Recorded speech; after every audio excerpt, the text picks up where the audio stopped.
Now on to the National League. We go to the NL West, the Dodgers acquired Hanley Ramirez from the Miami Marlins in a 4-player trade. My take on this is that I think this makes the Dodgers a much better team than they already were. I think this could potentially set them over the top. I know Hanley Ramirez isn't having the best year this year, but I think you just need that change of environment to really gel and try to get his confidence back and make him more motivated to play better. But anyway, as we get to the week, the Dodgers only won 1 out of 4 against the St. Louis Cardinals, the World Series champs, and 2 of those were with Hanley. Hanley looked pretty good in his first at bat, getting a triple on Wednesday, but they still lost in extras. And as they go on to their big series against the Giants, and before they take a note, the Giants won 2 out of 3 against the Padres, which set up the Giants that had a 3-game lead over the Dodgers to begin that series. But the Dodgers won 5-3 in the first day, which included a 2-run homer by newly acquired Hanley Ramirez to put them over the top and win 5-3. And then after that, 2 straight shutouts, 10-0 on Saturday and 4-0 on Sunday, to take a share of first place with the Giants. And that was huge, especially with the fact that the series was in San Francisco. And now this just turned the whole story around, and now they're now split with first place, and there's still a long season to go. But luckily, but I also need to mention that Pablo Sandoval is out for 6 to 8 weeks after, I believe it's 6 to 8 weeks, but he split his hamstring on Tuesday by doing the splits, trying to make the tag at first place, and it looked painful. Tough break for the Giants on that one. If you've seen the play on SportsCenter, it looked nasty. So that's that. But like I was saying, luckily for the Giants, they do get to play the Mets 4 games before they play the Rockies in a 3-game series. So they get a little bit of a break. Or not break, but they get a little bit easier as they hope to get a little more cushion for the first place. Meanwhile, the Dodgers play the Diamondbacks the first 3 games of the week, and then they play the Cubs in the latter half. So maybe the Diamondbacks will help them out. Speaking of the D-backs, they're still trying to crawl their way back to the NL West first place race. But they took 2 out of 3 against the Rockies. That was good, but they only took 2 out of 4 against the sliding New York Mets. So they're still 4.5 games out of first and 6.5 games out of wild card. They're still in it. I still think they got a shot. I think they could still potentially win the division, but they keep slipping up here and there, and I think it's going to end up catching them in the end. So they're going to really need to buckle down, get together, and take down the Dodgers this week if they're looking to potentially win the West, or at least get back in it to have a shot. And they also have a 3-game series against the Philadelphia Phillies, who are in last place of the East. And I'm going to take my attention now to the NL Central. I'm going to start with the Pirates. I told you they were doing pretty good, and they had a pretty easy week from the outlook of it on paper. But I also want to mention the Pirates got Wandy Rodriguez now from the Houston Astros, as the Astros are continuing to shop out their players. And that was a pretty good pickup for them, and just to buff up that pitching lineup. And I think they're really looking to really try to make the playoffs this year for the first time in almost over 25 years, I believe. It's got to be around there. But I mean, the Pirates they slipped up though. They lost 2 out of 3 to the Cubs, almost got swept, but brilliant job they had to come back to win that 3rd game, and Correa had to pitch efficiently great. But now the Pirates are talking about benching Correa, and why? He's won 5 straight starts. Why would you want to start? Why would you want to bench him?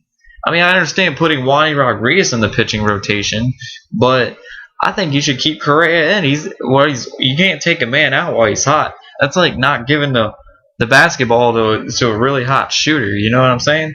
So no, I don't agree with that at all. But good news for the Pirates, they did take 3 out of 4 against the Astros, as the Astros finally ended their 12-game losing streak, which was the longest in their franchise history. And I feel for the Astros now. They've just fallen apart, and they're trading away almost everybody. They once again traded another great young player in Chris Johnson. He actually got traded to the Arizona Diamondbacks this week. It just announced today or yesterday. And it's just the Astros. They just keep shopping away their players. I mean, yeah, they're getting a couple players. They're getting prospects. I understand they're getting younger, but I just feel like sometimes you got to take a chance and keep some of those players. I mean, you wouldn't be in the position you are right now, dead last by a good almost 10 games behind the Cubs for fifth place. It's just getting from bad to worse, and it's not looking like any upsides coming anytime soon. But back to the Pirates, they are now 3 games out of first place. They still got the wild card spot. They're still in pretty good shape in that department, but they just got to watch out as the Reds are sweeping through everybody they play. They swept the Astros first in 3, and then they swept the Rockies. They are now on a 10-game winning streak, and they are going strong right now as they have a 3 or 4 game series against the Padres in the beginning of the week, and then they close with a huge 3-game series against the Pirates between first and second, and that could be the turning point and the critical point of the season to where who's going to win the Central, the Reds or the Pirates. But right now, I think the Reds are going to take 2 out of 3 from the Pirates. I have that as my most must-watch series of the week to look forward to this coming week. As we go to the Cardinals, I mentioned they took 3 out of 4 against the Dodgers. However, they only won 1 out of 3 against the Chicago Cubs, so they fell back a bit, and they are now 7.5 games behind first and 3.5 games behind the wild card. Now, the Brewers, I mentioned they traded Zach Greinke to the Angels, and they lost 2 out of 3 to the Nationals, and they're still sliding as they're 1-9 in their last 10 games. And things are just looking down from a playoff appearance last year to not looking very pretty right now. And last but not least, I want to take my attention to the NL East as the Nationals are still in first place by the end of the week by still a good margin of 4 games.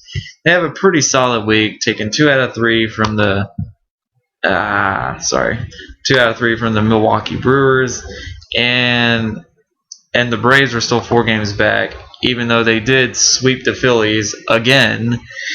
And I think it's going to stay this way for the rest of the season, but I think the Nationals, I don't think they're going to slip up anytime soon. And speaking of the Phillies, the Nationals get to play them the early part of the week, and the Braves get to play the Marlins. Woohoo!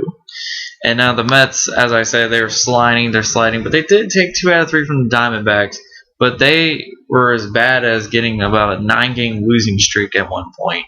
So the Mets they're taking themselves out of the wild card race slowly as they're now 8.5 back when they were really close or right on the wild card spot at mid-season. Now they have fallen from bad to worse.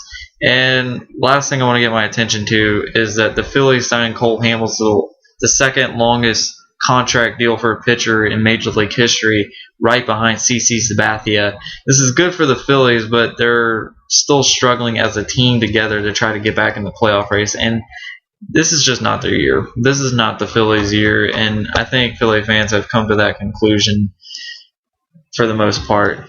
But that about wraps up the National League. The series to watch for, as I'll remind y'all, is the Dodgers versus the Diamondbacks at the early part of the week. I think D-backs take 2 out of 3. Because I only say this because the Dodgers, they have yet to show this season consistency. They'll be good one series, but then they'll be subpar the next. So I think the D-backs take 2 out of 3.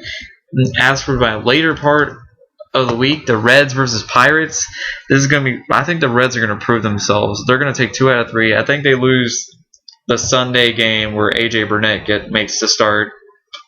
But I think the Reds, I think they're going to prove that they are for real and quite possibly the best team in the National League besides the Washington Nationals. The Reds are looking for something to prove, and they got a chance this weekend against Pittsburgh team that's playing phenomenally this season. So be sure to come back next week.